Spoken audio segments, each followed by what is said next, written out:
জিজ্ঞেস করবি তো আমাদের ক্লাস থেকে, তুই সবাইকে জিজ্ঞেস করবি না? জেনে তো বলবে। আরে ওদের আমি যদি দুটোতেও ছাড়ি, ওদের 1:30টায় ক্লাস থাকলে সেটা কি করে? কি ক্লাস? পালি? তাহলে ক্লাসে যাও, ওইভাবে ক্লাস হচ্ছে না। মানে ওরা তো বলছে ওদের ক্লাস আছে। ক্লাস হচ্ছে না, স্যার এসছে, স্যার আপনি কি নেবেন না একটু পরে নেবেন, পালির ক্লাস তোমাদের হবে কি হবে না?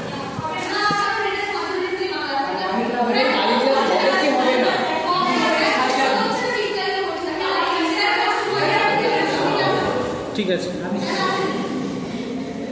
তবুও জিনিসটা ঠিক না, ওদের তো বাংলারও ক্লাস আছে।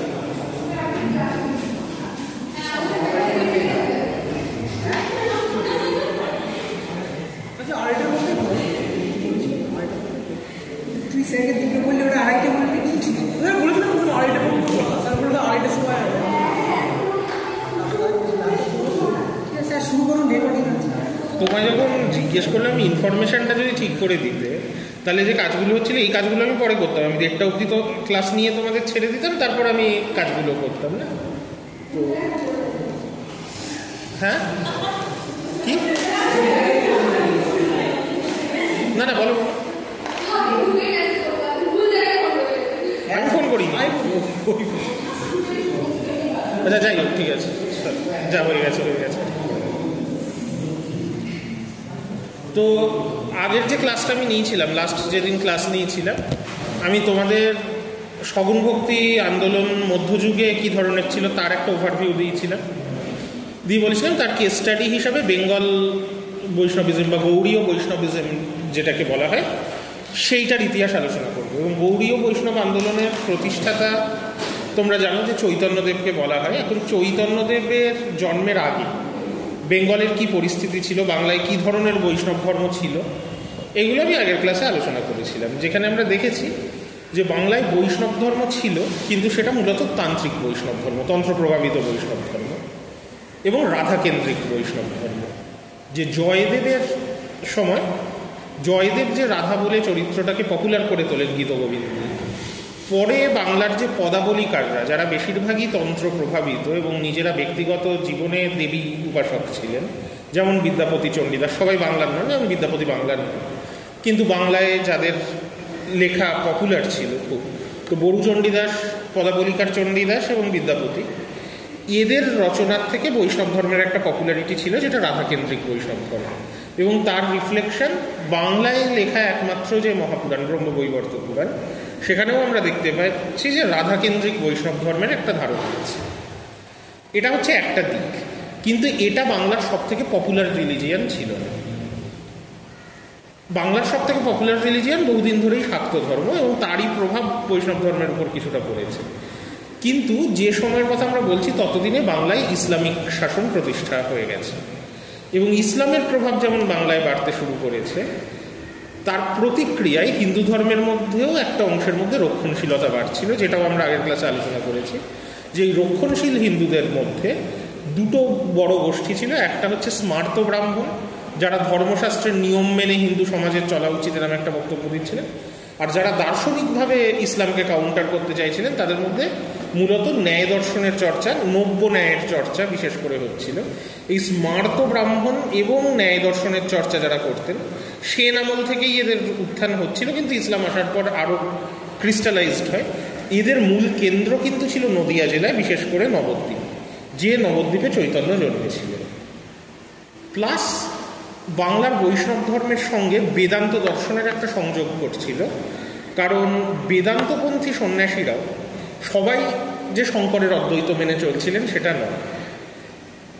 মধ্যাচার্যের সময় থেকে বা রামানুজের সময় থেকেই বলা যায় ভক্তিবাদী আন্দোলন আস্তে আস্তে বিকশিত হচ্ছিল, এবং উত্তর ভারতে নিম্বার্ক আসার পর এবং তারপর বল্লভাচার্য বলে আরেকজন শুদ্ধাদ্বৈতবাদ প্রচার করার পর কিন্তু বৈষ্ণব ধর্ম, বিশেষ করে রাধাকৃষ্ণ কেন্দ্রিক ধর্মের সঙ্গে বেদান্ত দর্শনের একটা সংযোগ তৈরি হয়েছিল। এবং মাধবেন্দ্র পুরী বলে একজন সন্ন্যাসী, যিনি বল্লভাচার্যের মতবাদে বিশ্বাসী ছিলেন এবং কিছুটা রামানুজের মতবাদেও, তার প্রভাব কিন্তু বিশেষ করে পূর্ববঙ্গের অনেকের উপর পড়েছিল। পূর্ববঙ্গে এবং আসামে শ্রীহট্ট জেলা, যেটা তখন পূর্ববঙ্গের অংশ ছিল, এখন সিলেট কিছুটা বাংলাদেশে কিছুটা আসামে, প্রাচীন শ্রীহট্ট যে জায়গাটায় ছিল, তো এই শ্রীহট্ট থেকেই কিন্তু জগন্নাথ মিশ্র, যিনি চৈতন্যদেবের বাবা, তিনি এসেছিলেন।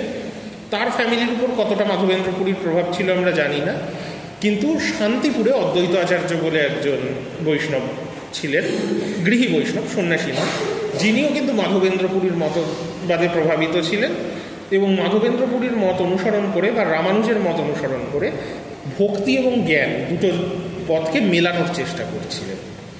যে জন্য নবদ্বীপের যে জ্ঞান চর্চা কেন্দ্রিক সংস্কৃত পণ্ডিতরা তারা হাসি ঠাট্টা করতেন অদ্বৈত আচার্যকে নিয়ে তার ভক্তিবাদী প্রবণতার জন্য। কিন্তু এই ভক্তিবাদী প্রবণতাটাও বাংলায় ছিল, খুব প্রমিনেন্ট না হলেও ছিল। চৈতন্য যেটা করেন এই ভক্তিবাদকেই প্রমিনেন্ট করে তোলেন। চৈতন্য জন্মেছিলেন পঞ্চদশ শতকের শেষ দিকে এবং ষোড়শ শতকের গোড়ার দিক পর্যন্ত তিনি বেঁচেছিলেন। সাধারণত চৈতন্যের জীবনকাল আনুমানিক যেটা মনে করা হয় 1485 থেকে 1533 খ্রিস্টাব্দে, 48 বছর বেঁচেছিলেন। তো 1485 থেকে 1533 মানে যে সময়ে চৈতন্য মূলত ধর্মপ্রচার করছেন বাংলায়, সেটা হুসেন শাহের রাজত্বকাল। কিন্তু চৈতন্যের জীবনের একদম শেষ পর্বে আমরা দেখছি সর্বভারতীয় ক্ষেত্রে মোগল শাসন প্রতিষ্ঠা হয়ে যাচ্ছে 1526 সালে। বাংলা তখনও মোগলদের আওতায় আসে, সেটা এসছে আকবরের সময় আরও পরে। তো যাই হোক, এই সময় চৈতন্য যে মতবাদ প্রচার করেন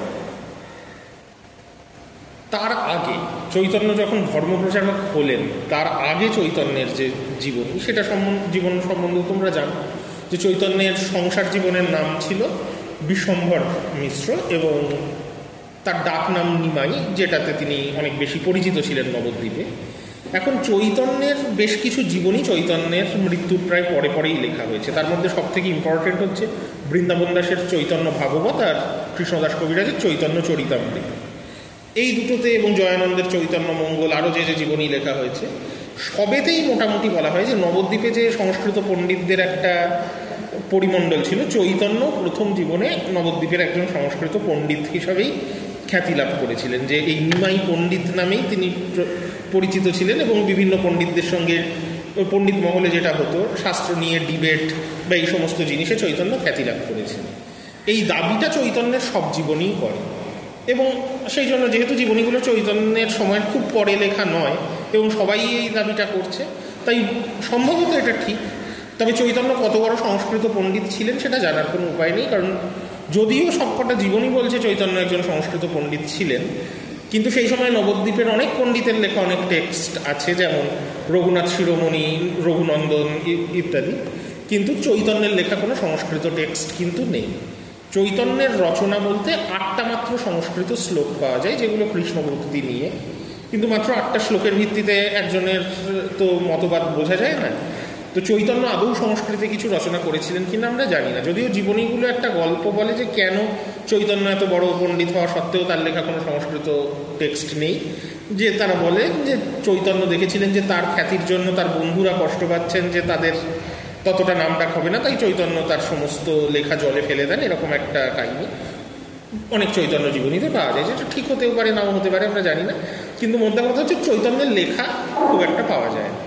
ফলে চৈতন্য সম্বন্ধে আমরা যা জানতে পারি সেটা একটু পরবর্তীকালের জীবনীকাররা যেগুলো লিখছেন তার মধ্যে ভক্তির একটা ব্যাপার ঢুকে গেছে, কিন্তু মোটামুটি বিভিন্ন জীবনী থেকে যে কমন তথ্যগুলো পাওয়া যাচ্ছে তার ভিত্তিতে চৈতন্যের জীবনের একটা আইডিয়া করা যায়। তো সেখান থেকে যেটা বোঝা যায় যে চৈতন্য ঈশ্বরপুরী বলে একজন মাধবেন্দ্র পুরীর শিষ্যের সান্নিধ্যে আসেন এবং তখনই চৈতন্যের জীবনে একটা পরিবর্তন ঘটে, যে জ্ঞান চর্চার যে পথে তিনি ছিলেন সেখান থেকে সরে গিয়ে ক্রমশ ভক্তির পথের দিকে চৈতন্য এগোতে থাকে। এবং যে ব্যাপারটা হয় সেটা হচ্ছে যে এই যে অদ্বৈত আচার্যেরও প্রভাব চৈতন্যের উপর ছিল, কিন্তু অদ্বৈত আচার্যকে নবদ্বীপের পণ্ডিতরা খুবই ব্যঙ্গ বিদ্রুপ করতে। এই সময় যে ইসলামের প্রসারও বাংলায় বাড়ছিল তার একটা কারণও হয়তো চৈতন্যের মনে হয় বা অদ্বৈত আচার্যেরও মনে হয়, যে এই যে বাংলার বিশেষ করে নদীয়ার হিন্দু ধর্ম এতটাই জ্ঞান চর্চা কেন্দ্রিক হয়ে যায়, যে শাস্ত্র পড়া, তাই নিয়ে তর্ক বিতর্ক করা ইত্যাদি, যে সংস্কৃত ভাষা না জানা সাধারণ মানুষের সঙ্গে এই চর্চার খুব একটা সম্পর্ক ছিল। সেখানে বাংলায় যে ইসলাম আসে তার মধ্যে সুফিবাদের একটা বড় প্রভাব ছিল, এবং ক্রমশ ইসলাম যেহেতু অনেক সহজ সরল ভাষায় ধর্মপ্রচার করছিল, সেটা বাংলার মানুষকে অনেক বেশি আকৃষ্ট করছিল। এই দিক থেকেও অনেকের মনে হয় যে যদি হিন্দু ধর্মকেও টিকিয়ে রাখতে হয়, তাহলে হিন্দু ধর্মকে অন্তত সাধারণ মানুষের ভাষায় সাধারণ মানুষের কাছে পৌঁছে দিতে হবে, যেটাই জ্ঞান চর্চার পরম্পরার মধ্যে দিয়ে সম্ভব। তো চৈতন্য যেভাবে ধর্মপ্রচার করতে শুরু করেন, তাতে চৈতন্য সম্পূর্ণভাবে জ্ঞান চর্চা, জ্ঞান এবং কর্মযোগ, যে দুটো বৈদিক ধর্ম থেকে দুটো ইম্পর্টেন্ট যোগ হিসাবে চলে আসছে, যে জ্ঞান চর্চা এবং ক্রিয়াকাণ্ড, চৈতন্য দুটোরই সম্পূর্ণ বিরোধিতা করে। এবং চৈতন্য তার ধর্মের মূল কথা হিসাবে বলেন নাম সংকীর্তন। শুধু যে ভক্তিবাদের কথা বলেন সেটা নয়, ভক্তির এক্সপ্রেশন হিসাবে চৈতন্য পুজোর কথাও বলেননি, যে ক্রিয়াকাণ্ড করতে গেলেও তো ব্রাহ্মণের একটা প্রাধান্যের ব্যাপার আছে। চৈতন্য বলেন কৃষ্ণের প্রতি ভক্তি থাকলেই হলো, এবং ভক্তি প্রকাশের উপায় হচ্ছে নাম সংকীর্তন, ঈশ্বরের নাম জপ করা বা গান করা। এই জিনিসটাকে কিন্তু নবদ্বীপের পণ্ডিতরা ব্যাপকভাবে বাধা দেয়, এবং চৈতন্যের বিরোধিতা করার জন্য তারা একটা সংগঠন তৈরি করে, যেটা পণ্ডিত সমবায় নামে পরিচিত। তো এই পণ্ডিত সমবায়ের বিরোধিতা করার জন্য চৈতন্য কীর্তন, এই সংকীর্তনকে বিভিন্ন বাদ্যযন্ত্র বাজিয়ে নাচ গান করে নাম সংকীর্তন বা কীর্তন, এটাকে চৈতন্য প্রায় একটা সামাজিক রাজনৈতিক আন্দোলনের জায়গায় নিয়ে আসেন। কীভাবে? যে প্রথম স্টেজে চৈতন্য বলছিলেন ঈশ্বরের নাম সংকীর্তন করলেই হবে, সেটা বাড়িতে বসে সবাই নিজের মতো করতে পারে। কিন্তু যখন বাধা পেতে শুরু করেন চৈতন্য, তখন সমবেতভাবে সংকীর্তন করার কথা বলে। যে প্রথমে উনি বলছিলেন ইন্ডিভিজুয়ালি, নিজের নিজের বাড়িতে, তারপর বলেন কারোর একটা বাড়িতে একযোগে সমবেতভাবে, তারপর চৈতন্য রাস্তায় বেরিয়ে নাম সংকীর্তন করার কথা বলতে শুরু করেন। অর্থাৎ একটা মুভমেন্ট হিসাবে তার একটা ভিজিবিলিটি তৈরি হয়। এই জিনিসটা কিন্তু রক্ষণশীল হিন্দু এবং রক্ষণশীল মুসলিম উভয় সম্প্রদায়ের থেকেই একটা বিরোধিতার সম্মুখীন। কারণ ইসলাম ধর্মে গান বাজনাকে খুব একটা ভালোভাবে দেখা হয় না। তো রাস্তায় বেরিয়ে চৈতন্য যখন কীর্তন শুরু করেন, রক্ষণশীল মুসলিমরাও অনেকে তাতে অসন্তুষ্ট হন। বিশেষ করে মুসলিম ধর্মের নিয়মকানুন মানা হচ্ছে কি না এটা দেখার জন্য যে বিচারকদের নিয়োগ করা হতো, যাদের কাজী বলা হতো। নদীয়ার তখন কাজী ছিলেন চাঁদ কাজী বলে একজন, যিনি খুব রক্ষণশীল একজন মুসলিম ছিলেন। তিনি যখন রাস্তায় বেরিয়ে কীর্তন শুরু হয়, চাঁদ কাজী সেটার উপর নিষেধাজ্ঞা জারি করেন, বৈষ্ণবদের উপর নানা রকম অত্যাচার করতে শুরু করে। কিন্তু চৈতন্য তখন কীর্তন আরও বাড়িয়ে দেন, এবং প্রচুর মানুষ রাস্তায় নেমে যখন তিনি কীর্তন করতে শুরু করেন, প্রচুর মানুষ এসে যোগ দিতে থাকে, যেটা প্রায় একটা পপুলার মুভমেন্টের আকার ধারণ করে। এবং এর জনপ্রিয়তা এতটা বেড়ে যাচ্ছে এবং এত লোক যোগ দিচ্ছে দেখে চাঁদ কাজী বুঝতে পারেন যে এর উপর যদি বাধা দেওয়া হয় সেটা একটা বিদ্রোহের আকার নিতে পারে। চাঁদ কাজী তখন নিজের ভুল বুঝতে পারেন এবং চৈতন্যের কাছে ক্ষমা চেয়ে নেন। এই ঘটনাটা চৈতন্যের পপুলারিটি আরও বৃদ্ধি করে। কিন্তু যেটা বললাম যে শুধু যে রক্ষণশীল মুসলিমদের থেকেই চৈতন্য বাধা পেয়েছেন সেটা নয়, রক্ষণশীল হিন্দুদের থেকেও বাধা এসেছে। সেটাও দু ধরনের জায়গার থেকে বাধা এসছে। এক হচ্ছে নবদ্বীপের পণ্ডিতেরা, যারা ব্যঙ্গ বিদ্রুপ করেছেন বা ওই সমবায় গঠন করে চৈতন্যের সমালোচনা করেছেন। কিন্তু আরেকটা হচ্ছে বাংলায় শাক্ত ধর্মের ব্যাপক জনপ্রিয়তা, শাক্তদের থেকেও একটা বাধা এসছে। এবং অনেক প্রভাবশালী মানুষ কিন্তু শাক্ত ধর্মের অনুগামী ছিলেন। যেমন নদিয়ার দুজন খুব পয়সাওয়ালা এবং ক্ষমতাশালী মানুষ, জগন্নাথ এবং মাধব, যারা জগাই মাধাই নামে পরিচিত ছিলেন, তারা শাক্ত ধর্মের অনুগামী ছিলেন এবং খুব প্রভাবশালী মানুষ ছিলেন। কিন্তু তারা খুব অত্যাচারী দুশ্চরিত্র জীবনযাপন করতেন, এরম একটা কথা ছিল। তারা চৈতন্যকে রাস্তায় একদিন আক্রমণ করে, কিন্তু ইভেনচুয়ালি তারাও চৈতন্যের মতে প্রভাবিত হন এবং বৈষ্ণব ধর্ম গ্রহণ করে। এই প্রথমে চাঁদ কাজীর বিরোধিতা এবং পরে জগাই মাধাই, এদেরকে যখন চৈতন্য কনভার্ট করতে সফল হয়, তখন একজন ধর্মীয় নেতা হিসাবে চৈতন্যের জনপ্রিয়তা বাড়তে থাকে। এবং চৈতন্য ওই মুভমেন্টটাকে আরও সংগঠিত করেন, যে কীর্তন মানে শুধু নাচ গান করা, গান করা না, চৈতন্য কিন্তু নাটক লিখে কৃষ্ণের জীবনীর নানা ঘটনা নিয়ে নিজেই নাটক লিখে সেই নাটকগুলোর অভিনয়ের ব্যবস্থা করেন। যেটা ইম্পর্টেন্ট সেটা হচ্ছে নবদ্বীপের জ্ঞান চর্চার ধারার থেকে এটা একদম আলাদা। কারণ এক তো সহজ সরল উপায়, কোনো রিচুয়াল নয়, নাচ গান নাটক এগুলোর মধ্যে দিয়ে চৈতন্য ধর্ম প্রচার করছিলেন। এবং এই গান বা নাটকের ভাষা ছিল বাংলা, সংস্কৃত নয়। যেটাই মনে হয় যে চৈতন্য কেন তার সংস্কৃত লেখা রাখেননি বা লেখেননি, কারণ চৈতন্য ধর্মপ্রচারের ভাষা হিসাবে বাংলাকে ব্যবহার করার চেষ্টা করেছিলেন। উনি ওনার পুঁথি ফেলে দিয়েছিলেন কিনা সেই গল্পটা নিশ্চিতভাবে বলা যায় না, কিন্তু যেটা নিশ্চিত সেটা হচ্ছে চৈতন্য কিন্তু নবদ্বীপের এই যে সংস্কৃত কেন্দ্রিক ধর্মচর্চা এই জিনিসটারই বিরুদ্ধে ছিলেন, এবং বাংলা ভাষাকে অবলম্বন করে চৈতন্য ভক্তিবাদ প্রচার করতে চাইছিলেন। কিন্তু নবদ্বীপের রক্ষণশীল অংশ এতটাই শক্তিশালী ছিল যে চৈতন্য পপুলারিটি অর্জন করলেও বুঝতে পারেন যে এইরকম ক্রমাগত বাধার সম্মুখীন হয়ে তার পক্ষে ধর্মপ্রচার করা সম্ভব নয়, এবং শেষ পর্যন্ত চৈতন্য নবদ্বীপ ছেড়ে চলে যাওয়ার ডিসিশন নেয়। আর একটা জিনিসও চৈতন্য বুঝতে পারেন যে চৈতন্য বলছিলেন কোনো রিচুয়ালের গুরুত্ব নেই, বাড়িতে বসে নাম সংকীর্তন করলেই হয়, তাহলে এর জন্য সন্ন্যাসী হওয়ারও কোনো প্রয়োজন নেই। চৈতন্য যে ধর্মীয় মতবাদ প্রচার করেছেন তাতে কিন্তু সন্ন্যাসী হওয়ার আলাদা কোনো গুরুত্ব নেই, যে কোনো মানুষ কৃষ্ণের ভক্ত হতে পারে, যে কোনোভাবে সে কীর্তন করতে পারে। কিন্তু চৈতন্য বুঝতে পারেন যে যেহেতু সব দিক থেকে উনি বাধা পাচ্ছেন, তাহলে ধর্মগুরু হিসাবে ওনার একটা অথরিটি তৈরি না হলে ওনার যে মতবাদ সেটা প্রচার করা যাবে না, এবং সেটা উনি যদি একজন সাধারণ সন্ন্যাসী যিনি কীর্তন সংসারী মানুষ যিনি কীর্তন করছেন এই জীবন যাপন করেন, তাহলে ধর্মগুরু হিসাবে ওনার সেই আধিপত্য তৈরি হবে না। তার জন্য ওনাকে সন্ন্যাস নিতে হবে এবং ওনার শিষ্যদের একটা সংগঠন তৈরি করে একটা প্রাতিষ্ঠানিক রূপ দিতে হবে, যে কারণে চৈতন্য কিন্তু ইভেনচুয়ালি সন্ন্যাস নেবেন, এবং সন্ন্যাসী হলে তার বাড়ির কাছে থাকা উচিত না, তাই সন্ন্যাস নিয়ে নবদ্বীপ ত্যাগ করে চলে যাবেন এরকম একটা সিদ্ধান্ত নেন। যদিও যেটা বললাম যে চৈতন্য যে ধর্ম প্রচার করেছেন তাতে কিন্তু সন্ন্যাসী হওয়ার আলাদা কোনো ইম্পর্টেন্স ছিল না।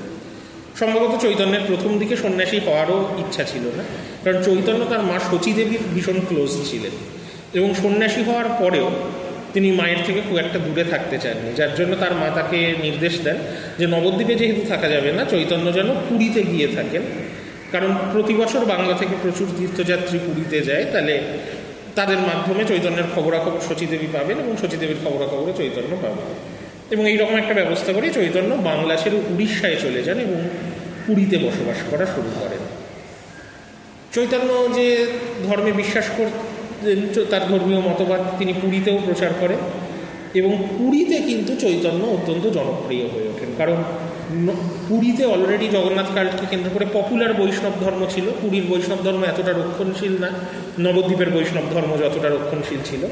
পুরীর বা উড়িষ্যার প্রচুর মানুষ কিন্তু চৈতন্যের যে এই যে সহজ সরল ভক্তিবাদের প্রচার সেটাই আকৃষ্ট হয়, এবং একটা সময়ের পর চৈতন্যের বাঙালি ভক্তদের সঙ্গে উড়িয়া ভক্তদের একটা ঝামেলা শুরু হয়।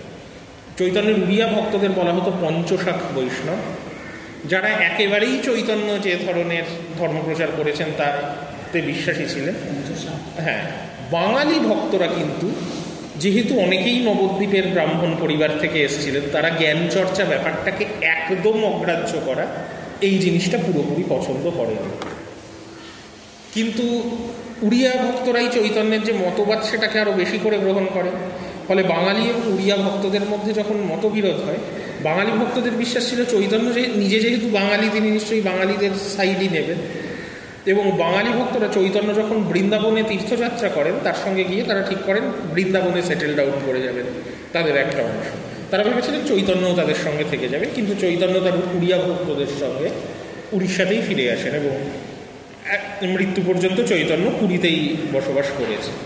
এই ব্যাপারটাই বাঙালি ভক্তদের সঙ্গে চৈতন্যের একটা দূরত্ব তৈরি হয়, যারা প্রথম দিকে চৈতন্যের সঙ্গে এসছিলেন নবদ্বীপ ছেড়ে উড়িষ্যায়, কিন্তু তাদের একটা অংশ কিন্তু বৃন্দাবনে সেটেল ডাউন করে যান। এবং গৌড়ীয় বৈষ্ণব আন্দোলন যখন আমরা আলোচনা করব, বৃন্দাবনের ভক্তদের কথাও আলোচনা করতে হবে। তো চৈতন্যের মুভমেন্টটা কীরকম ছিল যদি আমরা দেখি, বিভিন্ন জীবনী মোটামুটি একটা জিনিসে এগ্রি করছে যে চৈতন্য যখন পুরীতে এসে সেটেল করেন, চৈতন্যের ভক্ত যারা চৈতন্যের মুভমেন্টে যোগদান করেন সংসার ত্যাগ করে এসে, তাদের সংখ্যা ছিল 490। চৈতন্যের প্রত্যক্ষ শিষ্যের সংখ্যা 490, এদেরকে বলা হয় চৈতন্যের পরিকর। এবং এই 490 জনের কারোর নাম, কারোর সোশ্যাল আইডেন্টিটি ইত্যাদি বিভিন্ন জায়গা থেকে কালেক্ট করে হিস্টোরিয়ানরা অ্যানালাইজ করে দেখেছেন, এদের মধ্যে কিন্তু 239 জন ছিলেন ব্রাহ্মণ। তো মানে প্রায় অর্ধেক ছিলেন ব্রাহ্মণ। এছাড়া 39 জন ছিলেন বৈদ্য এবং 27 জন ছিলেন কায়স্থ। তাহলে এই তিনটাকেই যেহেতু বাংলার উচ্চবর্ণ বলে ধরা হয়, তাহলে 490 জনের মধ্যে 305 জন, 239, 39 এবং 27 যোগ করলে 305 জন কিন্তু উচ্চবর্ণ থেকে এসেছিলেন। অর্থাৎ চৈতন্য জাতি ধর্ম বর্ণ ভেদে বিশ্বাস করতেন। চৈতন্য মনে করতেন যে কেউ কৃষ্ণের ভক্ত হতে পারে এবং কৃষ্ণের নাম করতে পারে, কিন্তু তার ভক্তদের মধ্যে একটা বড় সংখ্যা কিন্তু উচ্চবর্ণ থেকে এসেছে।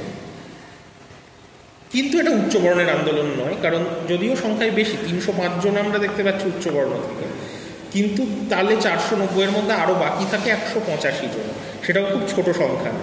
এবং 185 জনকে আমরা দেখতে পাচ্ছি তথাকথিত উচ্চবর্ণ নয়, এই রকম ব্যাকগ্রাউন্ড থেকে এসেও কিন্তু চৈতন্যের মুভমেন্টের ইম্পর্টেন্ট যারা শিষ্য তাদের মধ্যে তারা জায়গা পেয়েছে। আর একটা জিনিসও দেখার, চৈতন্য কিন্তু ভক্তির ক্ষেত্রে নারী পুরুষের মধ্যেও কোনো বিভাজন করেন। তো চৈতন্যের এই 490 জন প্রধান শিষ্যর মধ্যে 16 জন মহিলা ছিলেন এবং 2 জন মুসলিম ছিলেন। অর্থাৎ চৈতন্য মুভমেন্টকে যদিও অনেকে দেখেন যে ইসলামের প্রসার আটকানোর জন্য হিন্দু ধর্মের একটা কাউন্টার মুভমেন্ট হিসাবে, কিন্তু চৈতন্য কিন্তু মুসলিম হলে তার আন্দোলনে আসতে পারবেন না এরকম কোনো ধারণাও চৈতন্যের ছিল।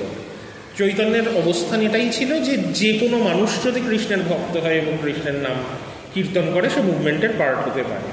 তো চৈতন্যের 2 জন মুসলিম শিষ্য ছিলেন, যাদের মধ্যে একজনের নাম জানা যায়, যে তার আসল নাম জানা যায় না, কিন্তু সন্ন্যাসী হওয়ার পর তিনি হরিদাস নাম দেন এবং জবন হরিদাস নামে পরিচিত। তো এই জবন হরিদাসও কিন্তু বৈষ্ণব ভক্তি আন্দোলনের একজন ইম্পর্টেন্ট মেম্বার হিসাবে পরিগণিত হন। তাছাড়া আমরা দেখতে পাই যে চৈতন্যের ভক্তদের মধ্যে অন্যতম ছিলেন, একটু বাদেই তাদের কথা আলোচনা করব, যে হুসেন শাহের অ্যাডমিনিস্ট্রেশনের অনেক মানুষ কিন্তু চৈতন্যের ভক্তে পরিণত হন, যার মধ্যে হুসেন শাহের প্রধান সচিব সনাতন গোস্বামী এবং তার ভাই যিনি হুসেন শাহের অর্থ সচিব ছিলেন রূপ গোস্বামী। এই দুজনও চৈতন্যের প্রভাবে প্রভাবিত হয়ে সরকারি চাকরি ছেড়ে এসে সন্ন্যাসী হয়ে যান। এদের কথায় আমরা আবার পরে আসব। কিন্তু এই যে চৈতন্য কথিত ধর্ম, যেটা বললাম যে চৈতন্য নিজে কীর্তন ছাড়া কোনো কিছুর উপর খুব একটা জোর দেননি, কিন্তু চৈতন্য সন্ন্যাসী হন সম্ভবত একটা সামাজিক প্রয়োজনে, যে তাকে যাতে একটা ধর্মগুরু হিসাবে লোকে অ্যাকসেপ্ট করে।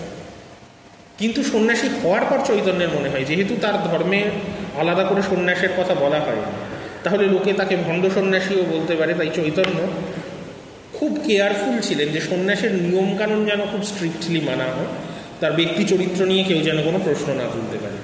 এই জন্য সন্ন্যাসী হওয়ার পর চৈতন্য কিন্তু তার মা সতীদেবীর সঙ্গে নিয়মিত যোগাযোগ রেখেছেন, দেখাও করেছেন, কিন্তু তার স্ত্রী বিষ্ণুপ্রিয়ার সঙ্গে, দ্বিতীয় স্ত্রী, প্রথম স্ত্রী মারা গেছিলেন, তারপরে দ্বিতীয়বার চৈতন্য বিয়ে করেছিলেন, বিষ্ণুপ্রিয়ার সঙ্গে না চৈতন্য কোনো যোগাযোগ রেখেছেন। বলা হয় সন্ন্যাসী হওয়ার পর বিষ্ণুপ্রিয়ার নামও কখনো মুখে উচ্চারণ করে। এবং এই ব্যাপারটাই চৈতন্যের একটা রক্ষণশীলতা দেখা যায়, যে সন্ন্যাসী হিসাবে তার চরিত্র নিয়ে কেউ যেন প্রশ্ন না তুলতে পারে।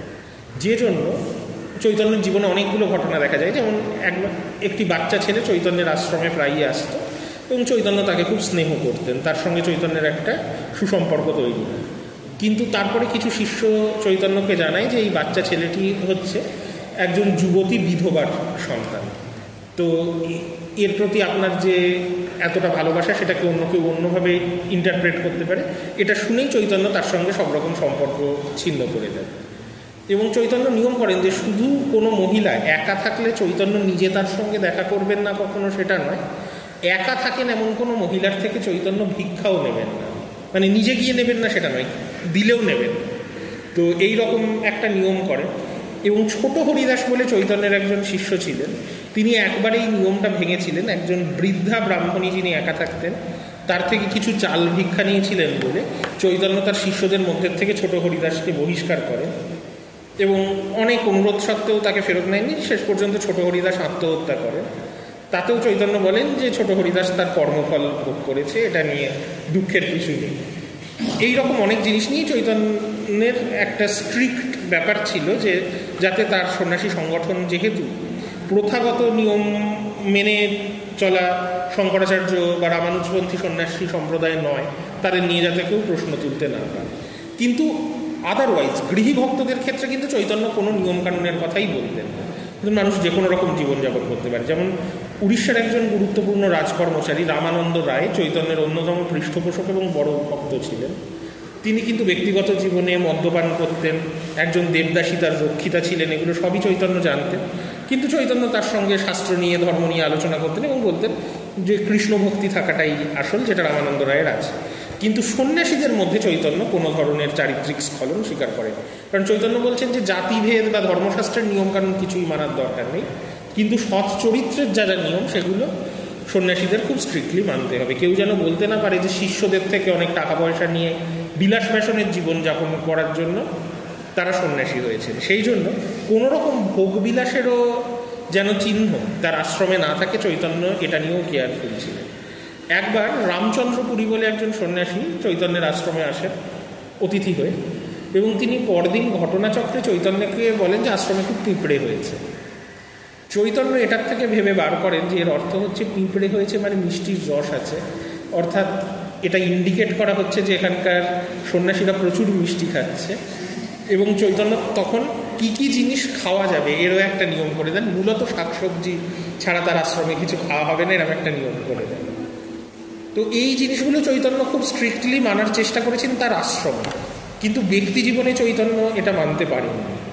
কারণ চৈতন্যের জীবনের শেষ দিকে অনেক ভক্ত চৈতন্যকে ভগবান মনে করতে থাকে এবং পরের পর তারা চৈতন্যকে নিজেদের বাড়িতে নেমন্তন্ন করে নানা রকম খাবার খাওয়াতে থাকে। এবং তাদের বিশ্বাস ছিল চৈতন্য একটা খাবার খেয়ে দিলে সেই খাবারটা প্রসাদের মতো হয়ে যাবে। তো ভক্তদের এই অত্যাচারে চৈতন্যকে মাঝে মাঝেই প্রচুর খাওয়া দাওয়া করতে হতো, যার জন্য চৈতন্য বারবার অসুস্থ হয়ে পড়ছিলেন, এই কথাটাও বারবার বলা হয়েছে। কিন্তু নিজের আশ্রমে চৈতন্য খাওয়া দাওয়া, জীবনযাত্রা, পোশাক সব কিছুই যাতে খুব সহজ সরল অনাড়ম্বর হয় এই নিয়ম তৈরি করে। এবং এইভাবে আরেকটা জিনিস হচ্ছে চৈতন্যের বৈষ্ণব ধর্মের ব্যাখ্যাতেও দেখা যায় যে চৈতন্য ভক্তিকে সব থেকে গুরুত্ব দিচ্ছে।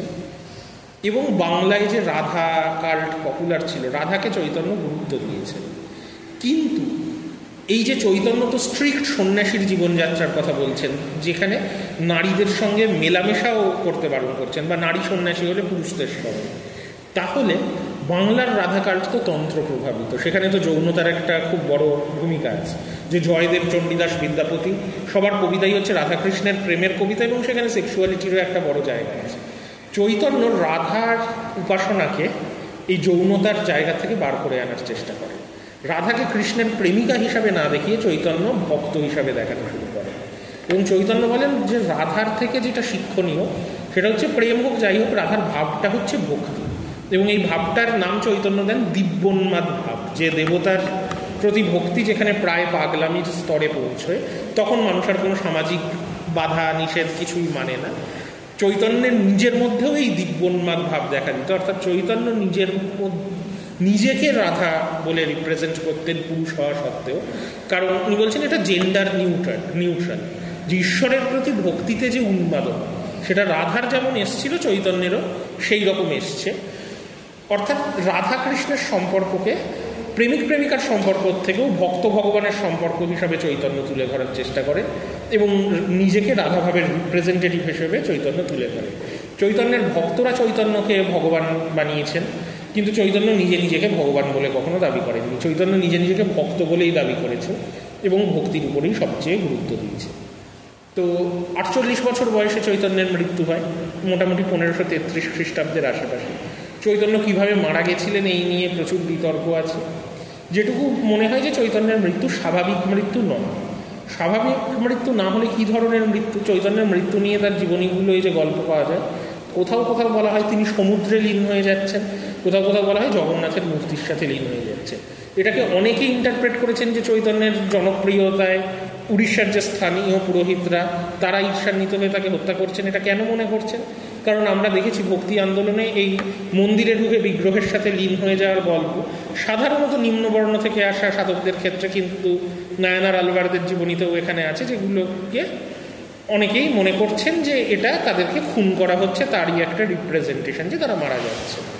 কিন্তু এর একটা অল্টারনেটিভ থিওরিও আছে, যে যেহেতু সমুদ্রে লীন হয়ে যাওয়ার কথাও আছে, এবার চৈতন্যের মধ্যে কিন্তু এই যে দিব্যোন্মাদ ভাবের বিকাশ, তার একটা দিক হচ্ছে আত্মহত্যা প্রবণতা। সেটার কথাও কোনো হিস্টোরিয়ান ইন্ডিকেট করেছেন যে চৈতন্যের কিন্তু সুইসাইডাল টেন্ডেন্সি ছিল।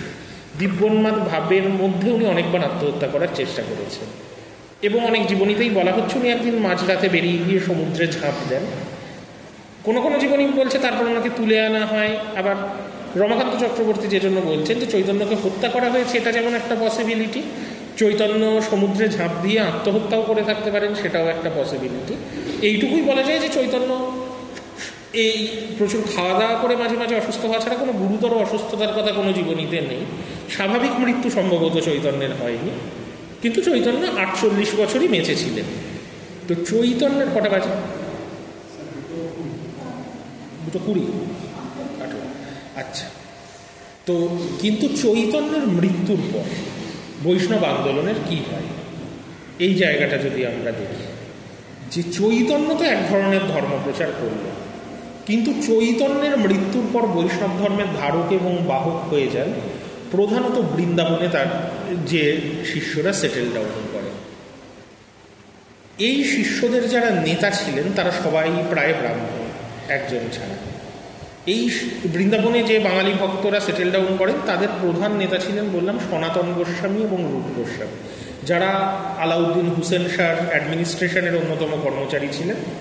পরে তারা সেখান থেকে এসে চৈতন্যের শিষ্য হন। কিন্তু অত উচ্চ পদ কী করে তারা পেয়েছিলেন? তারা পণ্ডিত মানুষ ছিলেন, সংস্কৃত সাহিত্যে যেমন পণ্ডিত ছিলেন, আরবি ফার্সি ভাষাতেও পণ্ডিত ছিলেন, সেই জন্যই হুসেন শাহী অ্যাডমিনিস্ট্রেশনে চাকরি পেয়েছিলেন। তো তারা কিন্তু চৈতন্যের শিষ্য হন চৈতন্যের দ্বারা প্রভাবিত হয়ে, কিন্তু এই যে জ্ঞান চর্চাকে একদম বাতিল করে দেওয়া চৈতন্যের এই মতটার সঙ্গে তারা কোনোদিনই একমত হতে পারেন। তো এবং উড়িষ্যার ভক্তরা যেভাবে এই মতটাকে গ্রহণ করেছে, সনাতন এবং রূপ গোস্বামী সেটা পারেন। সনাতন এবং রূপ গোস্বামী বৃন্দাবনে সেটেল ডাউন করেন এবং তার সঙ্গে আরও অনেকে।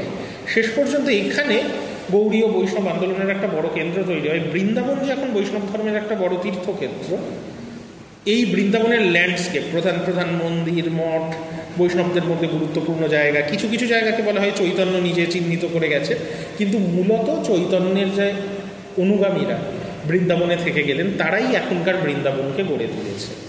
এদেরকে বলা হয় গোস্বামী, কারণ এদের নেতারা নিজেদেরকে গোস্বামী বলতেন, যেটা সনাতন এবং রূপের সারনেম। এবং তাদের সঙ্গে আরও 4 জন পরবর্তীকালে যুক্ত হন যারা এই বৃন্দাবনের গৌড়ীয় বৈষ্ণব আন্দোলনের নেতৃত্ব দেন। এদেরকে বলা হয় ষড় গোস্বামী বা 6 গোস্বামী। এই 6 গোস্বামী এবং বিশেষ করে মুঘল পিরিয়ডে এই 6 গোস্বামী অনেক পৃষ্ঠপোষকতাও পান আকবরের রাজত্বকালে, যার ফলে বৃন্দাবনকে এরা নিজেদের মতো করে গড়ে তুলতে পারেন। এই 6 গোস্বামী হচ্ছে, দুজনের নাম অলরেডি বলেছি, সনাতন গোস্বামী এবং রূপ গোস্বামী। এই দুজনেরই এক ভাইপো, তার নাম জীব গোস্বামী। এই 3 জনই প্রধান, কিন্তু এদের সঙ্গে আরও 3 জন ছিলেন, গোপাল ভট্ট গোস্বামী, রঘুনাথ ভট্ট গোস্বামী এবং রঘুনাথ দাস গোস্বামী। এই 6 জন গোস্বামী গৌড়ীয় বৈষ্ণব আন্দোলনকে বৃন্দাবনে নতুন করে গড়ে তোলেন। এদের প্রচুর পৃষ্ঠপোষকতা মোগলরা দেন। বিশেষ করে মোগল আমলে আকবরের অন্যতম মন্ত্রী টোডরমলের সঙ্গে জীব গোস্বামীর খুব ভালো সম্পর্ক ছিল। জীব গোস্বামীকে তিনি অনেকগুলো মন্দিরের সেবায়েত নিযুক্ত করেন। তারও আগে যেটা হয়, রূপ এবং সনাতন গোস্বামী নিজেরাও কতকগুলো মন্দির প্রতিষ্ঠা করেছিলেন বৃন্দাবনে। তার মধ্যে মদন মোহন দেবের মন্দির আছে, গোবিন্দ দেবের মন্দির আছে, গোপীনাথ জিউর মন্দির আছে। এবং পরে আকবরের আরেকজন খুব ঘনিষ্ঠ মানুষ মানসিংহ, যিনি একজন রাজপুত রাজা, তার সঙ্গে রূপ গোস্বামীর সুসম্পর্ক তৈরি হয় এবং মানসিংহ রূপ গোস্বামীর অনুরোধে গোবিন্দ মন্দির বলে একটা মন্দির নির্মাণ করে। জীব গোস্বামীকে রাধা দামোদর দেবের মন্দিরের সেবায়েত হিসাবে টোডরমল নিয়োগ করেছিলেন। পরে আকবর এই মদন মোহন মন্দির, গোবিন্দদেব মন্দির, এগুলোরও প্রধান সেবায়েত হিসাবে জীব গোস্বামীকে নিয়োগ করে। তো ফলে মোগল পৃষ্ঠপোষকতায় আরোই বৃন্দাবনের গোস্বামীরা প্রচুর পৃষ্ঠপোষকতা পান এবং খুব পাওয়ারফুল একটা ধর্মীয় সম্প্রদায় হিসাবে এরা কিন্তু গড়ে ওঠে। কিন্তু বৃন্দাবনের গোস্বামীরা কী করেন? বৃন্দাবনের গোস্বামীদের ধারণা ছিল যে একটা ধর্মীয় আন্দোলন হিসাবে যদি গৌড়ীয় বৈষ্ণব আন্দোলনকে টিকে থাকতে হয়, যেহেতু আরও অনেক ধর্মীয় আন্দোলন তো আছে, তাহলে এর একটা দার্শনিক ভিত্তি দরকার। শুধু কীর্তন করতে হবে এইটা বলে সেটা হবে না। তারা কি মনে করেন, ধর্মকে কিভাবে দেখেন, তার একটা দার্শনিক ভিত্তি দরকার, যেটা দিয়ে অন্যদের সঙ্গে ডিবেট করা যাবে। চৈতন্য কিন্তু এই পাণ্ডিত্যের অহংকার এবং ডিবেট করে জিতব, এই জিনিসটারই চৈতন্য সব একদম বিরোধী ছিলেন। কিন্তু বৃন্দাবনের গোস্বামীরা মনে করেন অন্য কম্পিটিটিং ধর্মীয় সম্প্রদায়েরগুলোর সঙ্গে লড়ে টিকে থাকতে হলে এটা করতেই হবে। তাই এরা গৌড়ীয় বৈষ্ণব আন্দোলনকে একটা ধর্মীয় ভিত্তি দিতে চান এবং এই 6 গোস্বামী প্রচুর টেক্সট রচনা করেন। ইন্টারেস্টিংলি সেগুলো সবই সংস্কৃত ভাষায়, অর্থাৎ যে জিনিসটার চৈতন্য বিরোধিতা করেছিলেন, জ্ঞান চর্চার উপর গুরুত্ব দেওয়া এবং বিশেষ করে সংস্কৃত জ্ঞান চর্চা, বৃন্দাবনের গোস্বামীরা কিন্তু সেই জায়গায় আবার ফিরে গেলেন। তারা জ্ঞান চর্চার জায়গায় গেলেন, গৌড়ীয় বৈষ্ণব আন্দোলনের তত্ত্বকে একটা নির্দিষ্ট রূপ দিলেন এবং সেটা সংস্কৃত ভাষায় লেখা অনেক। মেনলি প্রধান 3 জন গোস্বামী, সনাতন, রূপ এবং জীব, গোপাল ভট্ট, এই 4 জন প্রচুর সংস্কৃত টেক্সট লেখেন, বাকিরাও কিছু কিছু লেখেন এবং সেই টেক্সটে এরা গৌড়ীয় বৈষ্ণব ধর্মের একটা নতুন রূপ দেওয়ার চেষ্টা করেন। 3টে টেক্সট সব থেকে ইম্পর্টেন্ট এই টেক্সটগুলোর মধ্যে। রূপ গোস্বামীর লেখা উজ্জ্বল নীলমণি, জীব গোস্বামীর লেখা গোপাল চম্পু, আর গোপাল ভট্ট গোস্বামীর লেখা হরিভক্তি বিলাস। এই 6 গোস্বামীর মধ্যে রূপ সনাতন, চৈতন্যের প্রত্যক্ষ শিষ্য, যারা পুরীতেও চৈতন্যের সঙ্গে ছিলেন, চৈতন্যের সঙ্গে আসেন বৃন্দাবনে এবং থেকে যান। জীব গোস্বামী এদেরই ভাইপো। রঘুনাথ দাস গোস্বামী এদের মধ্যে একমাত্র শূদ্র ব্যাকগ্রাউন্ড থেকে এসছেন, বাকিরা সবাই ব্রাহ্মণ। কিন্তু রঘুনাথ দাস গোস্বামী বাংলার সপ্তগ্রামের একজন শূদ্র, ধনী পরিবার থেকে আসা শূদ্র। তিনি চৈতন্যের শিষ্য হন পুরীতে এবং তিনিও রূপ সনাতনের সঙ্গেই এসে, শূদ্র হওয়া সত্ত্বেও তিনি সংস্কৃত চর্চায় আগ্রহী হন এবং রূপ সনাতনের সঙ্গেই থেকে যান, চৈতন্যের সঙ্গে ফিরে যান। তো এই 4 জন চৈতন্যের সঙ্গেই বৃন্দাবনে এসেছিলেন। রঘুনাথ ভট্ট গোস্বামী বারাণসীর একজন সংস্কৃত পণ্ডিত। চৈতন্য যখন বৃন্দাবনে ছিলেন তিনি এসে চৈতন্যের কাছে দীক্ষা গ্রহণ করেন এবং থেকে যান। গোপাল ভট্ট গোস্বামী ছিলেন দক্ষিণ ভারতের একজন ব্রাহ্মণ। তিনি পরবর্তীকালে এসে বাকি 5 গোস্বামীর সঙ্গে যোগ দেন। গোপাল ভট্ট গোস্বামীকে চৈতন্যের শিষ্যও বলা যায় না, সম্ভবত চৈতন্যের সঙ্গে গোপাল ভট্ট গোস্বামীর কখনো সামনাসামনি দেখা হয়নি। তো এই 6 জন হচ্ছেন 6 গোস্বামী। তারা গৌড়ীয় বৈষ্ণব ধর্মকে একটা দার্শনিক ভিত্তি দেওয়ার চেষ্টা করে, যে ভক্তি আন্দোলনের এত ধারা আছে, তারা কিসের সঙ্গে আইডেন্টিফাই করছে। তারা বেদান্ত দর্শনের সঙ্গেই আইডেন্টিফাই করেন, যেমন সমস্ত ভক্তি মুভমেন্টই প্রায় করেছে, কিন্তু তারা মধ্যাচার্যের দেয়া দ্বৈতবাদী বেদান্তের ধারণাকে গ্রহণ করে। এবং এই ধারণা গ্রহণ করে তারা কি বলে, যে তারা বলেন, মধ্যাচার্য যেরকম বলেছেন যে ঈশ্বর এবং ভক্ত আলাদা, এই জিনিসটা তাদের এস্টাবলিশ করা দরকার ছিল। কারণ রাধা এবং কৃষ্ণ দুজনের কথা বলা হচ্ছে, রাধাকে ভক্ত, কৃষ্ণকে ভগবান বলা হয়েছে, তাহলে রাধা কৃষ্ণ এক না আলাদা। চৈতন্যকে অনেকে ভগবান বলছেন, কেউ বলছেন কৃষ্ণের অবতার, কেউ বলছেন রাধার অবতার, কেউ বলছেন রাধা কৃষ্ণ এক দেহে অবতার নিয়েছেন। এই রাধা কৃষ্ণ বলতে গৌড়ীয় বৈষ্ণবরা কি বোঝান, গোস্বামীদের মনে হয় এটা ব্যাখ্যা করে বোঝানো দরকার, যে কেন যে আমরা তান্ত্রিক মতে রাধাকৃষ্ণের কথা বলছি না, যেটা বেঙ্গলে খুব পপুলার ছিল, যে মেল প্রিন্সিপাল আর ফিমেল প্রিন্সিপালের প্রতীক হচ্ছেন রাধা এবং কৃষ্ণ। এই জিনিসটা কিন্তু গৌড়ীয় বৈষ্ণবরা বলছেন, কারণ চৈতন্য বলে গেছেন রাধা হচ্ছে ভক্ত, কৃষ্ণ হচ্ছেন ঈশ্বর, তাহলে এটা ভক্ত ভগবানের সম্পর্ক। দুটো আলাদা প্রিন্সিপাল যাদের মিলনে সব কিছু সৃষ্টি হবে সেটা না, কারণ সব কিছু সৃষ্টি ঈশ্বর একাই করেছেন। দ্বৈতবাদ কি বলে, যে ঈশ্বর আর ভক্ত আলাদা, ভক্ত কখনো ঈশ্বরের লেভেলে পৌঁছতে পারে, ঈশ্বরের কাছাকাছি পৌঁছতে পারে। ভক্তকে ঈশ্বর সৃষ্টি করেছে, কিন্তু ঈশ্বর আর ভক্ত এক নয়। তো এরাও তাই বলে। এবং সেই জায়গা থেকে যে উপমা জীব গোস্বামী গোপাল চম্পুতে দিয়েছেন, উনি বলছেন রাধা হচ্ছেন শক্তি, কৃষ্ণ হচ্ছেন শক্তিমান, ঈশ্বরই একমাত্র শক্তিমান, ঈশ্বর ছাড়া কোনো শক্তি নেই। তো ঈশ্বরই হচ্ছেন কৃষ্ণ, সগুণ ঈশ্বর। এরা বলছেন ঈশ্বরের 3টে ফিচার ঈশ্বরের, সৎ, চিৎ এবং আনন্দ। সৎ কারণ ঈশ্বর আছেন, ঈশ্বরই একমাত্র অস্তিত্ব। চিৎ মানে হচ্ছে কনসাসনেস, জড়বস্তু আর কনসাসনেসের তফাৎ কি, ঈশ্বরই একমাত্র কনসাসনেস, ঈশ্বর থেকেই সবার কনসাসনেস আসে। এই দুটো তো নির্গুণ ভক্তি আন্দোলনও বলে। এখানেই এরা নির্গুণ ভক্তি আন্দোলনের থেকে নিজেদেরকে আলাদা করছে, যে ব্রহ্ম একমাত্র অস্তিত্ব এবং সব কনসাসনেস ব্রহ্ম থেকে এসছে। এটা তো নির্গুণ ভক্তরাও বলে। তাহলে সগুণ ভক্তির দরকার কি? তাহলে তো জ্ঞান যোগের মাধ্যমেও ব্রহ্মের সঙ্গে এক হয়ে যাওয়া যায়, সৎ এবং চিৎ। কিন্তু এরা বলছে সৎ, চিৎ আর আনন্দ, ঈশ্বরের তিনটে স্বরূপ আছে।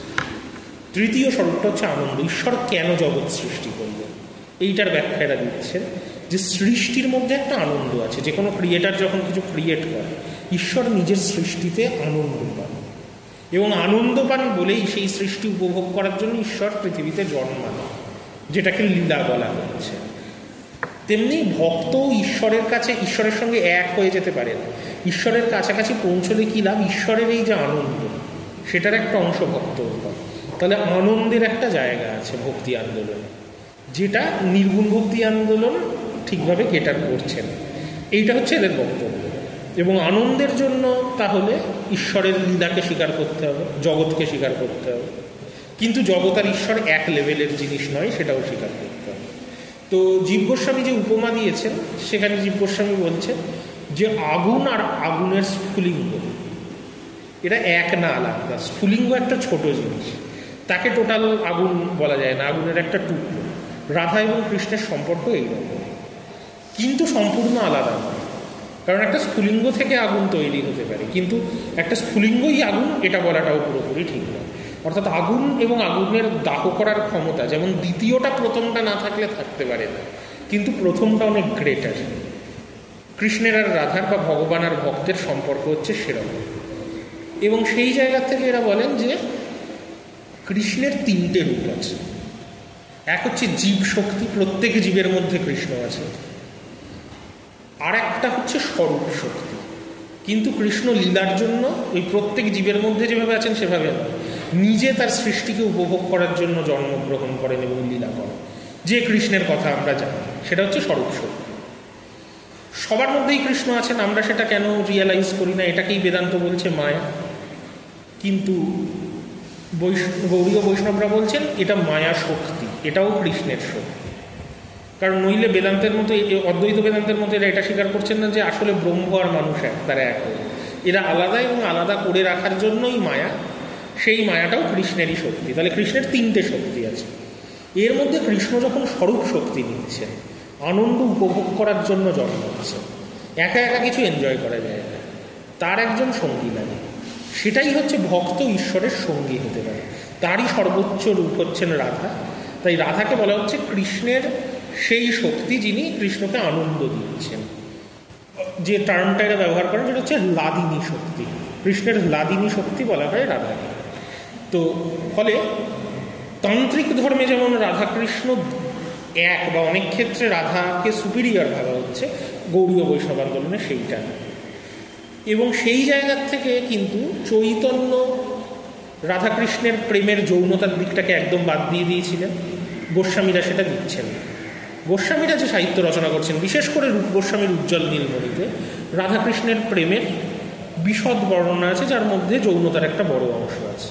কিন্তু এটা তান্ত্রিক যৌনতা নয়। এটা কি? রূপ গোস্বামী বলছেন যে ব্যাপারটা হচ্ছে আনন্দ, ঈশ্বরের আনন্দের একটা স্বরূপ আছে। যৌনতা কিসের প্রতীক? আনন্দের। যেমন শিল্প, সাহিত্য এগুলো গুরুত্বপূর্ণ, কারণ এগুলো আনন্দ দেয়, এবং তার মধ্যে যৌনতা সব থেকে বেশি আনন্দ দেয়। অতএব ইনি বলছেন, যে রূপ গোস্বামী বলছেন যে এই যে সাহিত্যের একটা জিনিস, ভরতের নাট্যশাস্ত্র থেকে চলে এসছে রস, এর মধ্যে আদি রস বা শৃঙ্গার রস, যেটা প্রেম বা কামনা বা যৌনতার কথা বলেন, রূপ গোস্বামী বলছেন এটাই সর্বোচ্চ রস সাহিত্যের ওই 9টা রসের মধ্যে। আনন্দকে তুলে ধরতে গেলে আদি রস বা শৃঙ্গার রস গুরুত্বপূর্ণ। কিন্তু বৈষ্ণবরা রসের একটা অন্য তত্ত্বও দিয়েছে। উনি বলছেন আমাদের তো সবকটা রস নিয়ে ভেবে দরকার নেই, কারণ মূল লক্ষ্য হচ্ছে ভক্তি। তাহলে ভগবানকে ভক্ত কীভাবে অ্যাপ্রোচ করবে, তার ভাবগুলো আলাদা। এমনি শিল্প সাহিত্য পড়ার ভাবের সঙ্গে এটা আলাদা। তো আমাদের সেই ভাবগুলোর উপর ফোকাস করতে হবে। এখানে গোস্বামীরা বলছেন 6টা ভাব আছে: ব্রহ্মানন্দ, শান্ত, দাস্য, সখ্য, বাৎসল্য আর মধুর। ঠিক আছে? এই 6টা ভাবের মানে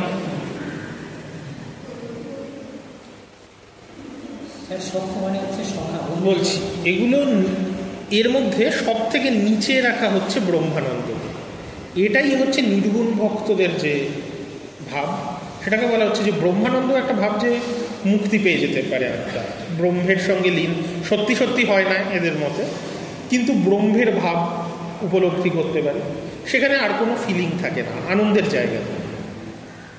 তার একটু উপরে হচ্ছে শান্ত, যারা রিয়ালাইজ করে ব্রহ্মের স্বরূপ কি, নিজেকে ব্রহ্ম বলে ভাবে না, ধ্যানের মাধ্যমে ঈশ্বরকে রিয়ালাইজ করতে পারে, এও ঠিক আনন্দে পৌঁছতে পারে না, কিন্তু ব্রহ্মানন্দের থেকে এটা একটা উপরের স্তর। প্রত্যেকটা স্তরেই ভক্ত মুক্তি লাভ করতে পারে, কিন্তু সব থেকে নিচে হচ্ছে ব্রহ্মানন্দ, তার উপরে বলা হচ্ছে শান্ত, বাকি চারটে কিন্তু তার থেকে সুপিরিয়ার।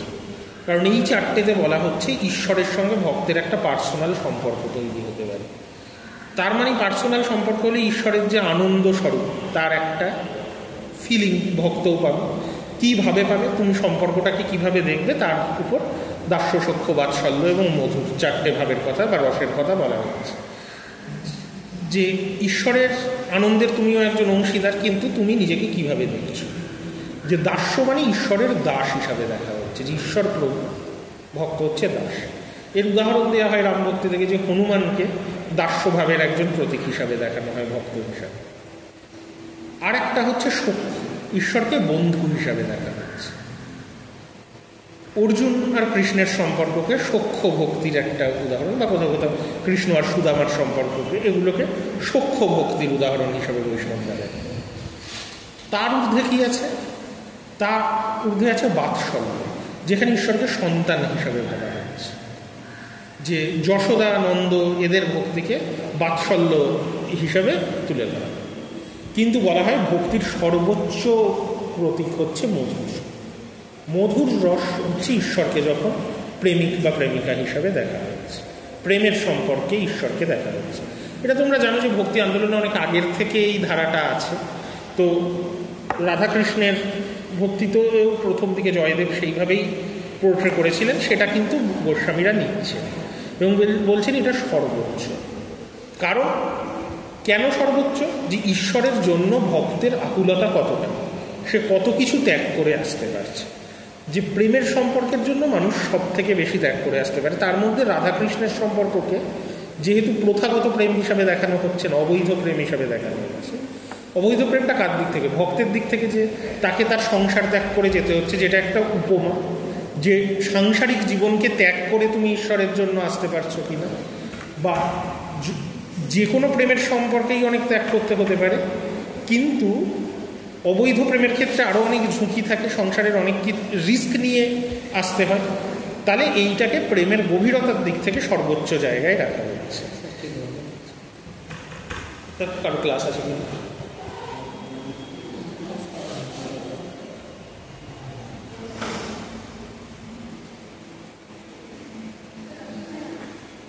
এসব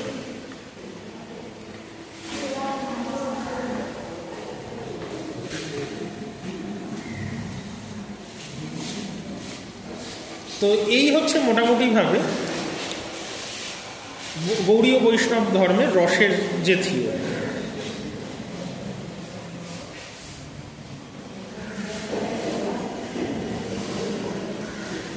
এবং এই তত্ত্ব অনুসারে তাহলে মধুর রসকে সর্বোচ্চ রস বলা হচ্ছে, সেখানে প্রেম এবং যৌনতার একটা বড় জায়গা আছে। রাধাকৃষ্ণের সম্পর্ককে সেইভাবে দেখানো হচ্ছে, যেটা রূপ গোস্বামী উজ্জ্বল নীলমণি গ্রন্থে দেখিয়েছেন। কিন্তু চৈতন্যের একটা জিনিস এরা ইনভাইট করেছেন, সেটা হচ্ছে এরা তো সন্ন্যাসী প্রত্যেকেই। তাহলে লোকে যদি তন্ত্রের সাথে এটা গুলিয়ে ফেলে, যে তন্ত্রেও যৌনতার কথা বলা হচ্ছে, এরাও বলছেন, এরা দেখাচ্ছেন যে এরা কিন্তু শুধুমাত্র ঈশ্বরের প্রসঙ্গে এই কথা বলছেন। এরা বলছেন না যে ব্যক্তিগত জীবনেও যৌনতার অভ্যাস করতে হবে ধর্মাচরণের জন্য, যেটা তন্ত্র বলে। যে ঈশ্বর আর মানুষের স্ট্যান্ডার্ড এক না, কারণ এরা দ্বৈতবাদে বিশ্বাসী। ঈশ্বর আর মানুষকে এক বলে এরা মনে করেন। তাহলে ঈশ্বরের জন্য যেটা পসিবল, মানুষের জন্য সেটা নয়। কেন নয়? এরা বলছেন যে তার কারণ হচ্ছে ঈশ্বরকে বুঝতে হবে। যে কৃষ্ণকে এরা বলছেন যে কৃষ্ণই তো সব কিছু, জীবশক্তি মানে কি সবার মধ্যেই কৃষ্ণ আছে, গোটা জগতে কৃষ্ণের সৃষ্টি। তাহলে কৃষ্ণের সঙ্গে কেউ যখন প্রেম করছে বা তার মধ্যে যৌনতার আভাসও থাকছে, সেটা আসলে দুজন আলাদা মানুষের সম্পর্ক নয়।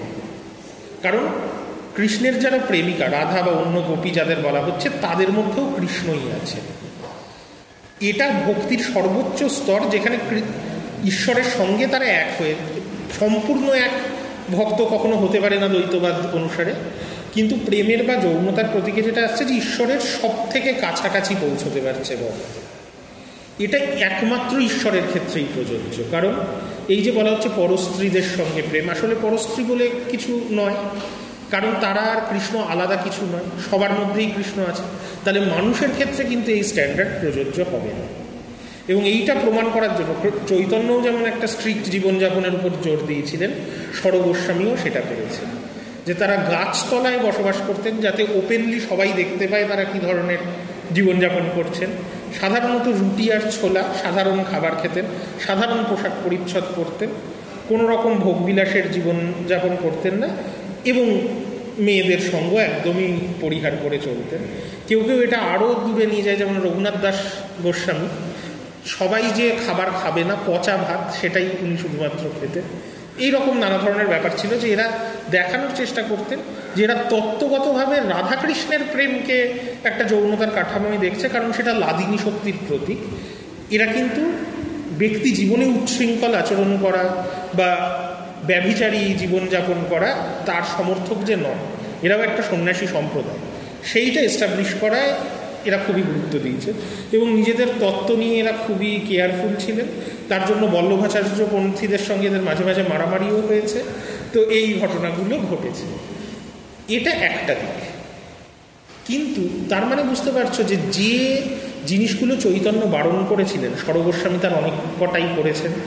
সংস্কৃত ভাষায় গুরুত্ব দেওয়া, জ্ঞান চর্চায় গুরুত্ব দেওয়া, এবং গোপাল ভট্ট গোস্বামী যখন এদের এসে যোগ দেন, যেহেতু তিনি দক্ষিণ ভারতের একজন রক্ষণশীল ব্রাহ্মণ ছিলেন, তিনি এই যে বলছেন যে সন্ন্যাসীদের একটা নিষ্ঠাবান জীবনযাপন করা উচিত, তাতে গোপাল ভট্ট গোস্বামী হরিভক্তি বিলাসে বলেন ব্রাহ্মণ পরিবার থেকে আসা সন্ন্যাসীদের জাতিবর্ণের নিয়মও স্ট্রিক্টলি মানা উচিত। ব্রাহ্মণের শূদ্রের দেয়া খাবার খাওয়া উচিত না। চণ্ডালকে কখনো দেখে ফেললে সূর্যের দিকে তাকিয়ে পাপস্খলন করতে হবে। ব্রাহ্মণ ভোজন করানো পুণ্যের কাজ। অর্থাৎ ধর্মশাস্ত্রের যে বিধিনিষেধ ব্রাহ্মণ্য ধর্মের অনেকটা কাছাকাছি স্বরূপ গোস্বামী চলে যায়, যেটা কিন্তু চৈতন্য যে স্পিরিট থেকে ধর্ম প্রচার করেছিলেন তার থেকে অনেক আলাদা। এবং যেটা ইন্টারেস্টিং, এই যে সংস্কৃত ভাষায় এত সাহিত্য স্বরূপ গোস্বামী রচনা করেন, তার কোথাও চৈতন্যের নাম নেই। তো চৈতন্যের থেকে এরা অনেকটাই সরে আসে। যদি শুধু স্বরূপ গোস্বামীদের লেখাই টিকে থাকতো, তাহলে গৌড়ীয় বৈষ্ণব আন্দোলনের প্রতিষ্ঠাতা হিসাবে চৈতন্যের নামও সম্ভবত আমরা জানতে পারতাম। কিন্তু স্বরূপ গোস্বামীদেরই একজনের শিষ্য, সম্ভবত হয় রঘুনাথ ভট্ট গোস্বামী নয় রঘুনাথ দাস গোস্বামীর শিষ্য কৃষ্ণদাস কবিরাজ, বৃন্দাবন থেকে আবার বেঙ্গলে চলে আসে। প্রথম জীবনে উনিও সংস্কৃত টেক্সট লিখতেন, কিন্তু পরে উনি এই স্বরূপ গোস্বামীর গুরুস্থানীয় চৈতন্য তার জীবন সম্বন্ধে জানতে বেঙ্গলে চলে আসেন। বিভিন্ন সোর্স থেকে অনুসন্ধান করেন, অনেকের সঙ্গে কথা বলেন এবং চৈতন্য চরিতামৃত লেখেন। তার আগে বেঙ্গলে থেকে যাওয়া একজন বৈষ্ণব বৃন্দাবন দাস চৈতন্য ভাগবত লিখেছিলেন, সেখান থেকেও উপাদান নেন। এবং এই চৈতন্য চরিতামৃত কৃষ্ণদাস কবিরাজ লেখেন বলে কিন্তু আমরা চৈতন্যের হিস্টোরিক্যাল জীবনীর অনেকটা আভাস পাই। এবং কৃষ্ণদাস কবিরাজ দেখেন যে বাংলায় বা পূর্ব ভারতে, বাংলায় উড়িষ্যায় চৈতন্য যা প্রচার করে গেছে আর বৃন্দাবনে স্বরূপ গোস্বামী যেটা প্রচার করছেন, দুটো পুরো এক নয়। দুটোর মধ্যে ব্যবধান কৃষ্ণদাস কবিরাজ কমানোর চেষ্টা করেন। তাই উনি বাংলায় লেখেন এবং বাংলার রাধাভাবের সঙ্গে এটা মেলানোর চেষ্টা করেন। এত জটিল তত্ত্ব দিয়ে উনি রাধাভাবকে ব্যাখ্যা করেননি, বরঞ্চ কৃষ্ণদাস কবিরাজ কি বলেন, ওনার বিখ্যাত লাইন যেখানে উনি বলেন যে রাধার প্রেমটা কেন কামনা নয়, কেন সেটা ভক্তি। যে উনি কৃষ্ণদাস কবিরাজের দুটো বিখ্যাত লাইন হচ্ছে, আত্মেন্দ্রিয় প্রীতি ইচ্ছা তারে বলি কাম, কৃষ্ণেন্দ্রিয় প্রীতি ইচ্ছা ধরে প্রেম নাম। যে কামনা কাকে বলা হয়, নিজের সুখের জন্য মানুষ যেটা করছে। গোপীদের বা রাধার কৃষ্ণের প্রতি যে ভালোবাসা বা ভক্তের ভগবানের প্রতি যে ভালোবাসা, সেটা ভগবানের জন্য, নিজের আনন্দের জন্য নয়। যখন মানুষ নিজের আনন্দের জন্য কিছু করছে না, তখনই সেটাকে প্রেম বলা যাবে এবং প্রেম ভক্তি হচ্ছে সর্বোচ্চ স্তরের ভক্তি। আর যখন মানুষ নিজের আনন্দের জন্য, নিজের স্বার্থে কিছু করছে, তখন সেটাকে কামনা বলা হচ্ছে। তো কৃষ্ণদাস কবিরাজ আবার গোস্বামীদের মতের সঙ্গে চৈতন্যের মতের একটা ব্যবধান কমানোর চেষ্টা করে। কিন্তু যেটা বললাম যে বৃন্দাবনে যে মতবাদ প্রচারিত হয় বিশেষত গোপাল ভট্ট গোস্বামীর পর, সেটা ব্রাহ্মণ্য ধর্মের, রক্ষণশীল ব্রাহ্মণ্য ধর্মের খুবই কাছাকাছি। তাহলে চৈতন্যের মূল মত কি হারিয়ে গেল? সেটা হারিয়ে যায়। ইস্টার্ন ইন্ডিয়ায় টিকে ছিল। এক হচ্ছে উড়িয়া ভক্তরা, একদমই সহজ সরল কীর্তন কেন্দ্রিক ধর্মাচরণে বিশ্বাসী ছিলেন। তারাও পদাবলী লিখেছেন। জগন্নাথ দাস এবং বলরাম দাস বলে উড়িষ্যার দুজন কবি উড়িয়া এবং বাংলা দুটো ভাষাতেই পদ লিখেছেন। তাদের পদে কিন্তু আমরা দেখতে পাই ওই সহজ সরল বৈষ্ণব ধর্মের পদ। এবং এতটাই চৈতন্যের মতের দ্বারা প্রভাবিত ছিলেন বলরাম দাস, যে বলরাম দাস রাধাকৃষ্ণের সম্পর্ককে প্রেমের সম্পর্ক হিসেবে দেখানি। তিনি বলেছেন রাধাকৃষ্ণের সম্পর্ক স্নেহের সম্পর্ক, ভাই বোনের মতো সম্পর্ক বলরাম দাসের পদে। আবার এটা তো উড়িষ্যা, বাংলায় যেখান থেকে চৈতন্যের উত্থান ঘটেছিল সেখানে কি হলো? সেখানেও কিন্তু গৌড়ীয় বৈষ্ণবদের বৃন্দাবনের শাখার মতো অতটা রক্ষণশীল বাংলার বৈষ্ণবরা হয়ে যায়নি। তার পিছনে দুজনের গুরুত্বপূর্ণ ভূমিকা আছে। একজন হচ্ছেন অদ্বৈত আচার্য, চৈতন্যের আগের থেকেই যিনি ছিলেন। চৈতন্যের জন্মের সময় অদ্বৈত আচার্যর 52 বছর বয়স ছিল। চৈতন্যের সঙ্গে অদ্বৈত আচার্যর বহু তর্ক বিতর্ক হয়েছে। অদ্বৈতকে চৈতন্য একদিন মারধরও করেছিলেন, কারণ চৈতন্য জ্ঞান চর্চাকে গুরুত্ব দিতেন না, আর অদ্বৈত বলতেন জ্ঞান আর ভক্তিকে মেশাতে হবে। কিন্তু গোস্বামীরা যেভাবে জ্ঞান আর ভক্তিকে মিশিয়েছে অদ্বৈত আচার্য সেটা সাপোর্ট করে, কারণ অদ্বৈত আচার্য ভক্তিকেই প্রাধান্য দিতেন। এবং শান্তিপুরে তার যে বাড়ি এবং তিনি এবং তার দ্বিতীয় স্ত্রী সীতা দেবী, এদেরকে কেন্দ্র করে ভক্তি কেন্দ্রিক একটা বৈষ্ণব মুভমেন্ট বাংলায় কিন্তু টিকে ছিল চৈতন্য বেঙ্গল ছেড়ে চলে যাওয়ার পর। আর একজন গুরুত্বপূর্ণ ফিগার, তার নাম নিত্যানন্দ, যিনি চৈতন্যের প্রধান সহযোগী ছিলেন ধর্মপ্রচারের সময়। নিত্যানন্দ ছিলেন অবধূত বলে একটা শৈব সম্প্রদায়ের সন্ন্যাসী, কিন্তু চৈতন্যের সংস্পর্শে আসার পর তিনি বৈষ্ণব হয়ে যান। এবং নিত্যানন্দ আর চৈতন্য একই সঙ্গে ধর্মপ্রচার করেছেন। জগাই মাধাই যখন আক্রমণ করেছিলেন, অ্যাকচুয়াল আক্রমণটা নিত্যানন্দের উপরেই হয়েছিল। তো চৈতন্য চলে যাওয়ার পর নিত্যানন্দ কিন্তু বেঙ্গলে থেকে যান। এবং চৈতন্য যে ধরনের ধর্মপ্রচার করেছিলেন, নিত্যানন্দ সেই ধর্মপ্রচারেই নিয়োজিত ছিলেন। পরে সেটাকে আরও র্যাডিক্যাল প্রচলিত ব্রাহ্মণ্য ধর্ম বিরোধী জায়গায় নিয়ে যায়। চৈতন্য নিজেকে কখনো ঈশ্বর বলে দাবি করেননি, কিন্তু নিত্যানন্দ নিজেকে অবতার বলে দাবি করতেন। নিত্যানন্দ দাবি করতেন যে চৈতন্য কৃষ্ণের অবতার এবং নিত্যানন্দ নিজে বলরামের অবতার। নিত্যানন্দের মাঝে মাঝেই দিব্যোন্মাদ ভাব চৈতন্যের মতোই দেখা যায়, এবং তখন সামাজিক রীতিনীতি ভেঙে নিত্যানন্দ নানা রকম কাজ করতে থাকেন। যেমন তিনি বলতেন যে বলরামের ভাব উঠছে তার অনেক সময়, সেইভাবে তিনি প্রচুর মদ্যপান করতেন। অনেক সময় স্থানীয় মহিলাদেরকে গোপী ভেবে তাদেরকে প্রেম নিবেদন করছেন। অনেক সময় নিজেকে রাখাল ভেবে অন্য রাখাল বালকদের মারধর করেছেন। লোকের বাড়ির থেকে দুধ ননি নিয়ে এইসব চুরি করে নিয়ে এসছেন। আবার অনেক সময় কান্নাকাটি করছেন, হাসছেন, যেটা দিব্যোন্মাদ ভাবে হয়। কখনো সমস্ত জামা কাপড় খুলে ফেলে ঘুরে বেড়াচ্ছেন। এবং আস্তে আস্তে শেষ পর্যন্ত নিত্যানন্দ সন্ন্যাসীর জীবনও আর যাপন করবেন না ঠিক করেন এবং বিয়ে করেন দুটো। দিয়ে নিত্যানন্দ সংসারী জীবন যাপন করতে শুরু করেন। এবং দিব্যোন্মাদ ভাবের ক্ষেত্রে নিত্যানন্দ যে আচরণগুলো করতে থাকেন, যত সময় যায় ব্রাহ্মণ সমাজ যেগুলোকে বারণ করে নিত্যানন্দ সেই জিনিসগুলোর দিকে যেতে থাকেন। এর কারণ অনেকটাই হতে পারে ষড়গোস্বামীদের উত্থান, যে যত ষড়গোস্বামীরা গৌড়ীয় বৈষ্ণব ধর্মকে ব্রাহ্মণ্য রক্ষণশীলতার কাছাকাছি আনার চেষ্টা করেছেন, নিত্যানন্দ যাতে অ্যাপ্রোপ্রিয়েটেড তাতে না হয়ে যায়, উনি নিজেকে তত সমাজের রক্ষণশীল অংশ থেকে দূরে নিয়ে চলে গেছেন। নিত্যানন্দের 12 জন প্রধান শিষ্য ছিলেন, চৈতন্যের 490 জনের মতো। এই 12 জনই উচ্চ বর্ণের, 9 জন ব্রাহ্মণ, 2 জন বৈশ্য, 1 জন বৈদ্য। কিন্তু অন্য যে শিষ্যরা নিত্যানন্দের ছিলেন তারা কিন্তু বিভিন্ন সম্প্রদায় থেকে এসছে। এবং নিত্যানন্দ চিড়ে মহোৎসব বলে একটা মহোৎসব করত, যেখানে সবাই মিলে একসঙ্গে চিড়ে খাওয়া হতো। তো এই যে গোস্বামীরা, গোপাল ভট্ট গোস্বামী বলছেন যে ব্রাহ্মণের শূদ্রের দেওয়া খাবার খাওয়া উচিত না। ইভেন চৈতন্যের মধ্যেও একটা রক্ষণশীলতা ছিল যে একা থাকা কোনো মহিলা খাবার দিলে খাবেন। এই জিনিসগুলো কিন্তু নিত্যানন্দ ভাঙার চেষ্টা করেন। এবং গৌড়ীয় বৈষ্ণব আন্দোলনের আরেকটা ধারা, যেটা সামাজিক রক্ষণশীলতাকে ভাঙার চেষ্টা করে, নিত্যানন্দ সেটার প্রচারক হিসাবে থাকে। পূর্ব ভারতে কিন্তু এই ধারারও যথেষ্ট জনপ্রিয়তা থাকে। তাহলে গৌড়ীয় বৈষ্ণব আন্দোলনেরও অনেকগুলো দিক আছে যেগুলো আমাদের দেখতে হবে। একটা দিক হচ্ছে চৈতন্য কি প্রচার করেছিলেন, তারপর কিন্তু ষড়গোস্বামী এক ধরনের বৈষ্ণব ধর্ম প্রচার করেছেন, অদ্বৈত আচার্য এক রকমের বৈষ্ণব ধর্ম প্রচার করেছেন, উড়িষ্যার বৈষ্ণব ভক্তরা এক ধরনের ব্যাখ্যা করেছে এবং নিত্যানন্দ একরকমভাবে বৈষ্ণব ধর্মকে নিয়ে গেছেন। তাই গৌড়ীয় বৈষ্ণব আন্দোলন একটা খুব বড় আন্দোলন, কিন্তু তার মধ্যেও অনেকগুলো ধারা আছে। ক্লাস শেষ কটা বাজে? কৃষ্ণের শক্তি রাধা হবে কি লাদিনী? লাদিনী, হ্যাঁ, আটাবাদ লাদিনী, জিরে মশলা একটা হয় না? হ্যাঁ হয়তো। আচ্ছা, তাহলে তোমাদের শুধু সুফিজিম পড়ানো বাকি রইল। 4 তারিখ অবধি তোমাদের ক্লাস আছে। আমি কাল থেকে থাকছি না 7 দিন, এখন কোনো ক্লাস নেব না, 4 তারিখেই নেব লাস্ট ক্লাস, ঠিক আছে? 4 তারিখেই লাস্ট ক্লাস নেব, ওদিনই সুফিজিমটা পড়াবো এবং কোয়েশ্চেন ইত্যাদি আলোচনা করবো।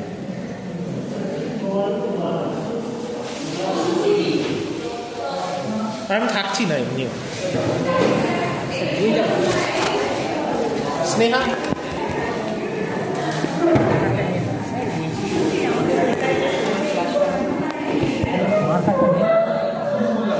সবচেয়ে বেস্ট করেছে নিত্যানন্দ, লাস্টে বিয়ে করে নিয়েছে।